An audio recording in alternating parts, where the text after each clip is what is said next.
Bom, é possível afirmar efetivamente que nos contratos em geral a intervenção judicial é exceção. Não na prática jurisprudencial, infelizmente, mas no âmbito do dever ser. A rigor, se a gente for fazer uma análise histórica do contrato, nós passamos por uma praticamente ausência de intervenção em um primeiro momento, um juiz apenas árbitro, para que em um segundo momento tivéssemos uma intervenção bastante maciça, a partir de uma lógica já ultrapassada de dirigismo contratual. Contemporaneamente se busca uma espécie de ponto de equilíbrio.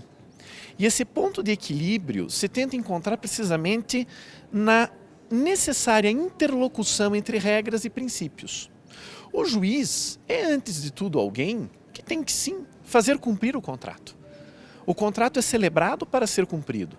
Se ele é celebrado dentro dos ditames e dos limites estabelecidos pelas regras específicas daquele contrato, e se ele é um contrato que não tem qualquer tipo de vício de origem no que tange, por exemplo, a sua manifestação volitiva e ao exercício de liberdade, ele é um contrato que deve ser cumprido. Afinal de contas, os indivíduos exerceram a sua liberdade, a sua autonomia privada, no espaço assegurado pela ordem jurídica. É certo, um conjunto de princípios contratuais que devem ser observados e que podem instituir até mesmo alguns deveres laterais não pactuados, como é o caso da boa-fé objetiva. Mas mesmo nesses casos, é necessário analisar a dimensão finalística do contrato, ou seja, a que ele se destina, para verificar se verdadeiramente estamos diante de um espaço em que esses deveres laterais podem florescer, ou se, na verdade, a boa-fé objetiva aparecerá naquele contrato apenas como um verdadeiro fundamento da força obrigatória do próprio contrato. E, em regra, é isso que ocorre.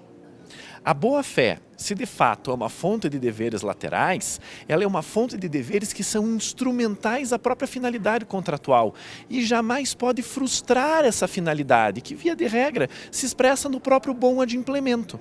A rigor, é na prestação principal, na boa realização da prestação principal, que eu conseguirei identificar onde estão os deveres que são instrumentais e que são, nessa medida, funcionais, que podem realizar a finalidade do contrato.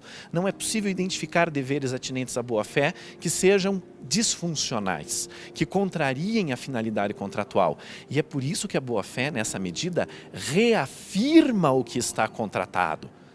E não é uma varinha de condão para que um juiz de direito possa decidir qualquer coisa a partir de suas próprias convicções. A segurança jurídica, sob o ponto de vista formal, inclusive, é um princípio constitucional. E o querer deve ter base normativa.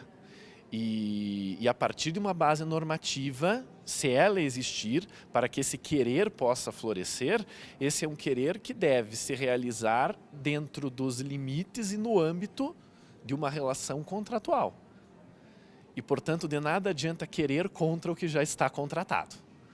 Ou se constitui algo efetivamente novo por uma manifestação volitiva, ou se constitui algo efetivamente novo no âmbito de uma relação continuada por uma mudança legislativa que estabeleça novos balizamentos, ou então, pura e simplesmente, de nada adiantará uma expectativa que não esteja chancelada nem pela lei e nem por aquilo que foi contratado. Porque se for assim, se a gente abrir espaço para chancelar expectativas que não têm base nem na norma e nem no negócio jurídico, nós estaremos a aniquilar com a segurança jurídica, que é um princípio basilar de toda a ordem jurídica constitucional. Conceitualmente, no âmbito dos contratos, é um contributo. Ou seja, é algo que o contrato deve realizar normativamente. Você tem a prestação principal, naturalmente, que está pactuada, mas a prestação principal, a rigor, realiza algo no mundo da vida que é um contributo destinado a indivíduos ou destinado a grupos de indivíduos. A realização desse contributo deve ser pautada em um juízo de factibilidade, em um juízo de realidade. Não é possível que a ordem jurídica imponha um contributo que não pode ser realizado a partir da base, que a rigor é econômica, que origina todos os contratos. Com isso, é importante ressaltar, não se está a confundir a função econômica que todo contrato cumpre com a função social que alguns contratos possuem. Mas a factibilidade da realização da função social, esta sim, demanda um juízo de realidade que impõe voltar os olhos no momento da decisão à operação econômica e aos seus limites. Especificamente, no âmbito de um contrato, como o contrato de previdência privada fechado. O que é que nós temos? Nós temos um contrato em que, diferentemente das relações de consumo, em que o contributo pode inclusive ser realizado em proveito do consumidor, com o agravamento do risco do fornecedor, aqui, como nós definitivamente não estamos em uma relação de consumo, nós estamos diversamente em uma relação de risco compartilhado, a realização do contributo em termos de função social precisa considerar o compartilhamento do risco.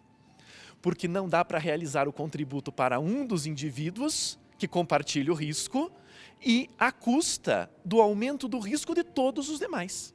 Nós não temos aqui um indivíduo ou uma corporação que é aquela para quem a ordem jurídica reconhece a legitimidade de se atribuir o risco. E uma outra parte que é a parte vulnerável. Não. Aqui nós temos participantes de um plano de previdência. A rigor, a própria entidade é apenas administradora dos recursos dos participantes. Ela não é sequer titular dos valores. E, portanto, ela está administrando os valores que pertencem a todos. Essa é a lógica própria do plano de previdência fechado. Como o risco é distribuído, a realização do contributo deve levar em conta precisamente essa distribuição equânime de risco. E para que isso funcione, necessariamente é necessário voltar os olhos para o equilíbrio atuarial do plano.